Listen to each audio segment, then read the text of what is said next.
जय हिंद दोस्तों।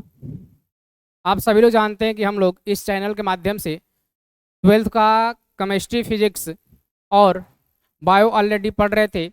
हम हमारी बात करें तो सभी लोग जानते हैं कि हम केमिस्ट्री पढ़ाते हैं और केमिस्ट्री में हमने ट्वेल्थ का ऑलरेडी चैप्टर 1 और चैप्टर 2 अपलोड कर दिया है। तो बहुत सारे बच्चों का ये प्रश्न था कि सर हम लोगों के लिए भी 11th के बच्चों के लिए भी क्या कीजिए, क्लास स्टार्ट कर दीजिए। तो आज से हम 11th के बच्चों के लिए भी क्लास स्टार्ट कर रहे हैं। तो जितने भी 11th के बच्चे होंगे, अगर आपके पास ये वीडियो पहुंच रही हैं तो आप दूसरे के पास भी सेंड कर दीजिएगा ताकि वो भी पढ़ ले और अपना प्रॉपर नोट्स बनाकर एग्जाम में अपना अच्छा मार्क्स प्राप्त कर सके। तो चलिए स्टार्ट करते हैं। आज हम लोग जो चैप्टर होगा वो हम लोग का होगा परमाणु संरचना। कौन सा होगा? परमाणु संरचना यानी एटॉमिक स्ट्रक्चर। ठीक है। अब चैप्टर स्टार्ट करने से पहले कुछ आपको बातों पे ध्यान देना है। बात कर लेते हैं चैप्टर का। तो जो चैप्टर हम लोग का है ये कौन सा है? परमाणु संरचना। परमाणु संरचना।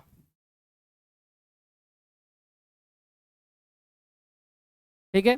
ये हम लोग का चैप्टर है और इस चैप्टर को हम लोग लेसन 1 यानी अध्याय 1 के नाम से जानेंगे। ठीक है। जो पहला हम लोग चैप्टर पढ़ेंगे वो क्या होगा? परमाणु संरचना। अब देखिए, परमाणु संरचना की बात करें तो इसमें दो शब्द मिले हुए हैं। एक परमाणु है और एक क्या है? संरचना है। संरचना का मतलब होता है स्ट्रक्चर, बनावट। ठीक है। और परमाणु का अर्थ क्या होता है ये आपको समझना होगा। तो ध्यान दीजिएगा, इस परमाणु से बहुत सारे वैज्ञानिकों का योगदान है। किसी ने बोला कि ये अविभाज्य है, किसी ने बोला विभाज्य होते हैं, किसी ने बोला इसको टुकड़ा नहीं किया जा सकता है, किसी ने बोला कि टुकड़ा कर देंगे, टुकड़ा करने के बाद इसमें से अनेक कण प्राप्त होते हैं, पार्टिकल मिलते हैं। तो वो सारा बात पढ़ेंगे। लेकिन सबसे पहले हम छोटी छोटी बातें ध्यान ध्यान देते हैं। अगर बात करें हम केमिस्ट्री की, तो केमिस्ट्री में आप जितना भी चीज़ें पढ़ेंगे सब एक ही बात पे आएगा, वो होगा आपका पदार्थ यानी मैटर। जितने भी चीज़ें पढ़ेंगे एक ही शब्द हमेशा आएगा, पदार्थ पदार्थ पदार्थ। यानी मैटर के बारे में आपको सारा चीज़ अध्ययन करना है। तो चलिए पहले देख लेते हैं कि आखिर पदार्थ होता क्या है। तो बात करें यदि पदार्थ की, तो पदार्थ का अर्थ होता है कि उसमें कुछ ना कुछ क्या होना चाहिए? द्रव्यमान होना चाहिए। ये बुक वाला लैंग्वेज है, लिखा रहता है बुक में कि पदार्थ वो चीज होती है जिसमें द्रव्यमान होता है और जो आयतन यानी स्थान घेरती है। ठीक है। लेकिन हम लोग अपने लैंग्वेज में समझेंगे कि पदार्थ वो होता है जिसको हम देख सकते हैं या टच कर सकते हैं या अनुभव कर सकते हैं। ठीक है। तो यदि हम बात करें देखना, टच करना या अनुभव करना, तो आप यदि ये सारी चीजें देखेंगे तो ऐसा कोई भी वस्तु नहीं बचेगा जो पदार्थ न हो।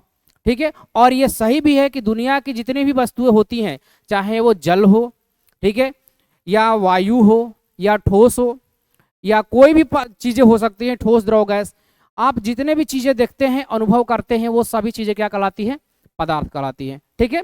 अब बात आती है कि पदार्थ जो होते हैं वो भी कुछ से मिलकर बना होगा। जैसे हम अपनी बात करें तो हम हमारे अंदर भी तो बहुत सारी चीजें हैं। ब्लड है, ठीक है, इसमें बोन है, हड्डी है, सही है, पानी भी है, सब चीजें हैं। लेकिन ये चीजें क्या होती है? सारी चीजें होती हैं पदार्थ। क्योंकि एक ही डिफिनेशन होता है पदार्थ का कि वो चीज होती है जिसमें क्या होता है? द्रव्यमान होता है और जो स्थान घेरती है।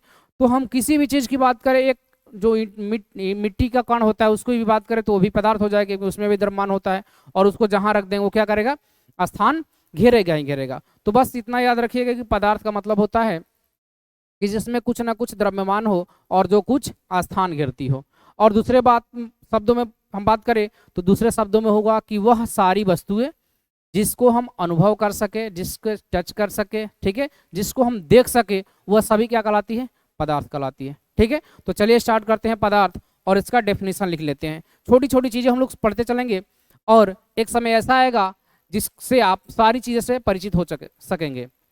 तो बात करें पदार्थ की, तो आखिर पदार्थ होते क्या हैं? तो अभी हमने बताया कि वह सभी वस्तुएं वह सभी वह सभी वस्तुएं जिसमें कुछ ना कुछ द्रव्यमान हो, जिसमें कुछ ना कुछ द्रव्यमान हो, कुछ ना कुछ द्रव्यमान हो, द्रव्यमान हो और वह स्थान घेरती हो, और वह स्थान घेरती हो, स्थान घेरती हो।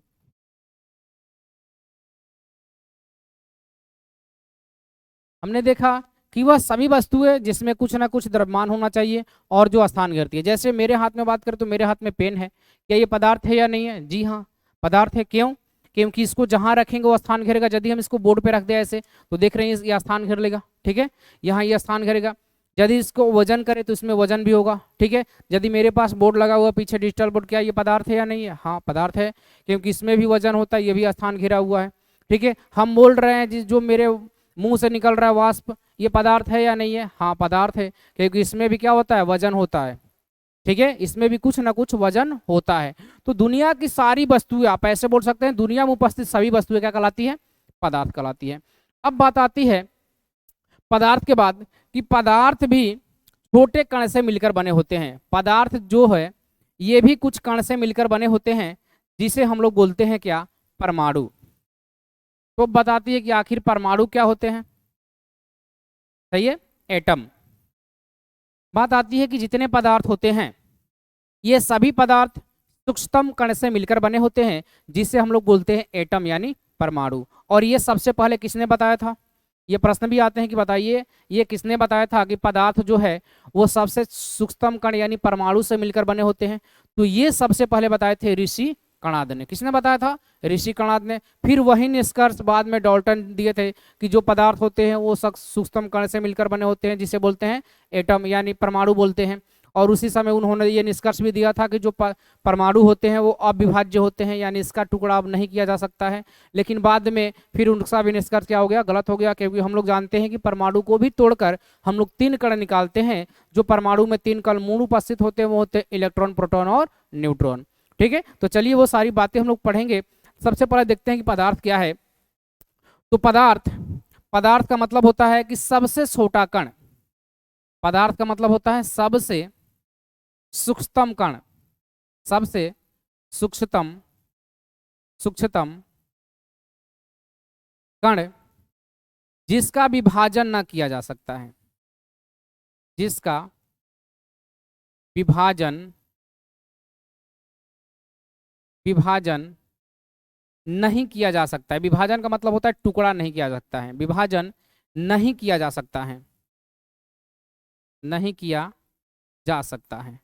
ये अभी भी माना जाता है, बट इसका भी टुकड़ा होता है, ठीक है। विभाजन नहीं किया जा सकता है, ठीक है। अब आप ये भी बता सकते हैं कि जितने भी पदार्थ होते हैं वो सबसे सूक्ष्मतम कण से मिलकर बने होते हैं, जिसे क्या बोलते हैं हम लोग? क्या बोलते हैं? परमाणु बोलते हैं, ठीक है। जितने भी पदार्थ होते हैं मैटर, वो सभी सूक्ष्मतम कण से मिलकर बने होते हैं। और सूक्ष्मतम कण क्या होता है? वो होता है एटम यानी परमाणु। तो नोट करके हम ये भी लिख लेंगे, छोटी छोटी चीजें देख के चलनी है। पहले ही बताएं कि आप आराम से पढ़िए, छोटा छोटा चीज दो उसको पहले देख लीजिए, फिर बाद में आपका कोई भी दिक्कत नहीं बच जाएगा। तो हमने बताया कि जो पदार्थ होते हैं ये सबसे सूक्ष्मतम कण से मिलकर बने होते हैं, जिसे क्या बोलते हैं? इसे बोलते हैं हम लोग परमाणु। पदार्थ सूक्ष्मतम कण से मिलकर बने होते हैं, सूक्ष्मतम कण से मिलकर बने होते हैं, कण से मिलकर बने होते हैं, मिलकर बने होते हैं, बने होते हैं, जिसे परमाणु कहा जाता है, जिसे क्या बोला जाता है? परमाणु कहा जाता है, जिसे परमाणु कहा जाता है, ठीक है। तो आप समझ चुके हैं कि परमाणु क्या होता है। परमाणु एक सबसे सूक्ष्मतम कण होता है, ठीक है। पदार्थ क्या होता है? तो दुनिया में जो भी चीजें आप वस्तुएं देख रहे हैं सभी क्या कहलाती है? पदार्थ कहलाती है, मैटर कहलाती है। 2 चीजें आप समझ गए होंगे। अब ये परमाणु के बाद एक और शब्द होता है जिसे हम लोग बोलते हैं अणु। परमाणु के बाद एक और शब्द आता है जिसे हम लोग क्या बोलते हैं? अणु। तो अब बात आती है कि आखिर ये अणु क्या होते हैं, ठीक है। तो ध्यान दीजिएगा, हमने बताया कि जो पदार्थ होते हैं वो सबसे सूक्ष्मतम कण से मिलकर बने होते हैं, जिसे हमने परमाणु बोलते हैं। और यदि हम 1 या 2 से अधिक परमाणु को आपस में मिला देते हैं तो उससे बन जाते हैं क्या? अणु बन जाते हैं। क्या बन जाते हैं? बस छोटा सा डेफिनेशन है, आपको थोड़ा याद ध्यान रखना है। हमने बोला कि जो पदार्थ होता है वो सबसे सूक्ष्मतम कण से मिले होते हैं, जिसे बोलते हैं क्या? परमाणु। अब आती है कि परमाणु जब होंगे 2 या 2 से अधिक आपस में मिलेंगे तो उसे हम लोग क्या बोलेंगे? उसे बोलेंगे अणु। ठीक है, तो यही डेफिनेशन हम लोग लिख लेते हैं। हम लोग क्या लिखेंगे कि दो या दो से अधिक, दो या दो से अधिक, दो या दो से अधिक, दो या दो से अधिक परमाणुओं परमाणुओं के संयोग से, के संयोग से, संयोग से अणु का निर्माण होता है, अणु का निर्माण होता है।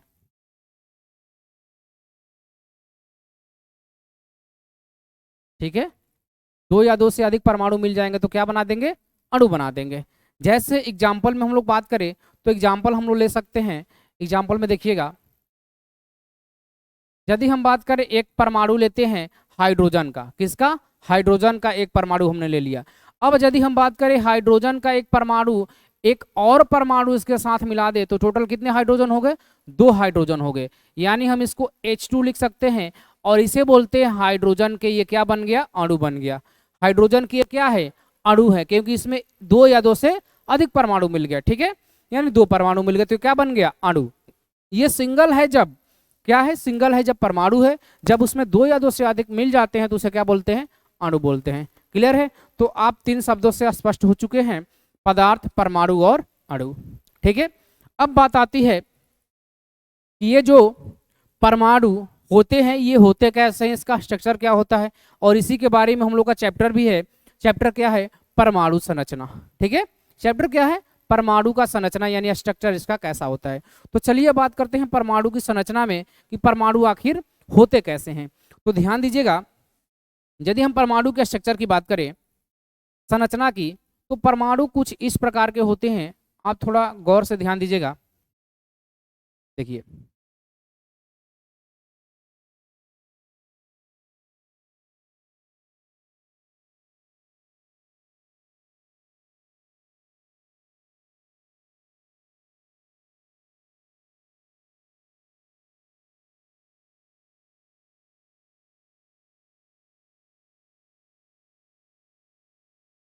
देखिए परमाणु इस प्रकार के होते हैं।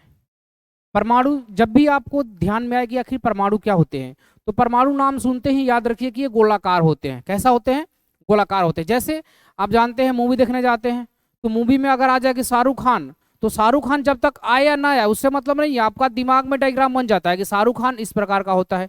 ऐश्वर्या राय, तो ऐश्वर्या राय ऐसी होती है, उसकी आंखें नीली है, उसके बाल सिल्की हैं, ऐसी आपके दिमाग में क्या जाती हैं, बातें चलती रहती है। तो उसी प्रकार से जब भी आपके दिमाग में आए परमाणु, तो परमाणु आते ही आपके दिमाग में ये डायग्राम बन जाना चाहिए कि ये जो डायग्राम है, इस डायग्राम को हम लोग क्या बोलते हैं, परमाणु बोलते हैं। जैसे आपका मान लीजिए नाम कोई और है, पप्पू है, पप्पू पास हो गया, तो पप्पू आपका नाम आ गया, तो पप्पू नाम रखते ही आपके जो भी विद्यार्थी नाम लेंगे उसके दिमाग में आपका डायग्राम बन जाता है। उसी प्रकार से आप याद रखिएगा, जब भी परमाणु आपके मुंह से लफ्ज निकले तो आपके सामने ये डायग्राम बन जाना चाहिए कि यही परमाणु होते हैं। ठीक है, अब यदि हम बात करें इस परमाणु में, तो आप क्या क्या देख पा रहे हैं इस परमाणु में, आप देखिए तो ये एक बीच में प्लस रहते हैं, समझ रहे हैं, आसान शब्द में समझिए कि प्लस रहता है, तो प्लस रहता है, इस प्लस को क्या बोलते हैं, और बाहर ये जो दिख रहा है गोल गोल, इसे क्या बोलते हैं। तो ध्यान दीजिएगा, जो यहाँ बीच में सेंटर में जो प्लस का साइन होता है इसे बोलते हैं हम लोग नाभिक। क्या बोलते हैं, इसे बोलते हैं नाभिक। ठीक है, और जो बाहर ये बल्ले दिख रहा है गोलाकार, इसे बोलते हैं हम लोग सर्कल। ये है सर्कल, और हम लोग केमिस्ट्री भाषा में इसे क्या बोलेंगे, इसे बोलेंगे कक्षा। इसे क्या बोलेंगे, कक्षा या कक्ष भी बोलते हैं। ठीक है, इसे क्या बोलेंगे, कक्षा। तो हमने देखा कि परमाणु में क्या क्या चीजें हैं, तो हमने देखा कि जो प्लस है इसमें, इसको क्या बोलेंगे, नाभिक, और जो यहाँ गोल गोल चीजें दिख रही हैं इसे क्या बोलेंगे, कक्षा बोलेंगे। अब बात आती है कि बताइए यार, आपने देख लिया कि ये जो चीजें हैं प्लस, ये तो नाभिक हो गया, बाहर जो बल्ले बना हुआ उसे क्या बोलेंगे, कक्षा बोलेंगे। बट इसमें कक्षा में कौन रहता है, नाभिक में कौन रहता है, कौन सी चीजें कहाँ रहती हैं, ये सारा आपको ध्यान देना होगा। ठीक है, तो यदि हम बात करें, हमने अपना डायग्राम बना लिया कि ये मेरा नाम ये है, ठीक है, मेरा नाम एक्स है, तो एक्स हो गया, तो मेरे पेट में क्या है, ठीक है, मेरी आंखों में क्या है, प्यार झलक रहा है या नहीं झलक रहा है। तो उसी प्रकार से इसमें देखेंगे कि जो नाभिक है, इस नाभिक में क्या होते हैं, क्या रहते हैं? तो याद रखिएगा ये जो नाभिक है, इस नाभिक में 2 कण होते हैं और इन दोनों कण का नाम है प्रोटॉन और क्या, न्यूट्रॉन। याद रखिएगा इस नाभिक में 2 कण होते हैं, प्रोटॉन और न्यूट्रॉन। वहीं बात करें इस कक्षा में, ये जो गोलाकार चीजें दिख रही है, ये भी दिख रहा है आपको, ये भी गोल चीजें दिख रही है, ये भी गोलाकार चीजें दिख रही है, यानी इन सब को हम लोग क्या बोलेंगे, कक्षा बोलेंगे। ये सारी चीजें हम लोग क्या दिख रहे हैं, गोलाकार दिख रहे हैं, ये सभी क्या कहलाएगी, कक्षा कहलाएगी। तो कक्षा में आखिर क्या रहते हैं? तो याद रखिएगा ये जो कक्षा है, इस कक्षा में इसमें चक्कर लगाते हैं इलेक्ट्रॉन। कौन चक्कर लगाता है? इस कक्षा में चक्कर लगाते हैं इलेक्ट्रॉन, यानी इस चक्कर जो कक्षा दिख रहा है गोलाकार, इसमें घूमते रहते हैं कौन, इलेक्ट्रॉन घूमता रहता है। ठीक है, हमने बताया परमाणु क्या होते हैं, सबसे सूक्ष्म कण होते हैं। ठीक है, अब हमने देखा कि परमाणु बोलते ही मेरे दिमाग में ये डायग्राम बन गया। अब डायग्राम बनते ही देखेंगे अरे ये प्लस दिख रहा है, आखिर भाई प्लस क्या है, हुई दिस। तो हमने देखा कि ये जो प्लस है वो क्या है, नाभिक है। अब देखा कि नाभिक में क्या क्या होते हैं, तो हमने देखा कि नाभिक में 2 कण होते हैं भाई, क्या क्या होते हैं, प्रोटॉन और न्यूट्रॉन। फिर देखा कि ये जो गोल चीजें ये क्या है, तो गोल चीजें क्या है, कक्षा है। अब देखा कि कक्षा में आखिर कौन रहते हैं, तो कक्षा में हमने देखा इलेक्ट्रॉन रहते हैं। तो यदि हम आपसे ये बात करें कि बताइए इस पूरे परमाणु में कितने व्यक्ति हो गए, तो आप बोलेंगे सर 2 तो यही मिल गया था हमको, प्रोटॉन और न्यूट्रॉन, कहाँ, नाभिक में ही, और 1 तो मिल गया इसके कक्षा में। यानी यदि हम टोटल की बात करें तो टोटल कितने हो गए, 3 हो गए। तो हम ऐसे लिख सकते हैं क्या, हम ऐसे लिख सकते हैं क्या कि जो परमाणु होते हैं, परमाणु में 3 मूल कण होते हैं, परमाणु में 3 मूल कण होते हैं। कितने कण होते हैं, 3 मूल कण होते हैं, कण होते हैं। और वो कौन कौन होते हैं, कौन कौन होते हैं? तो हमने देखा कि 3 कौन कौन होते हैं, 2 तो नाभिक में छुपा रहता है, कौन कौन, प्रोटॉन और न्यूट्रॉन। प्रोटॉन और न्यूट्रॉन कहाँ रहते हैं, नाभिक में। और एक है जो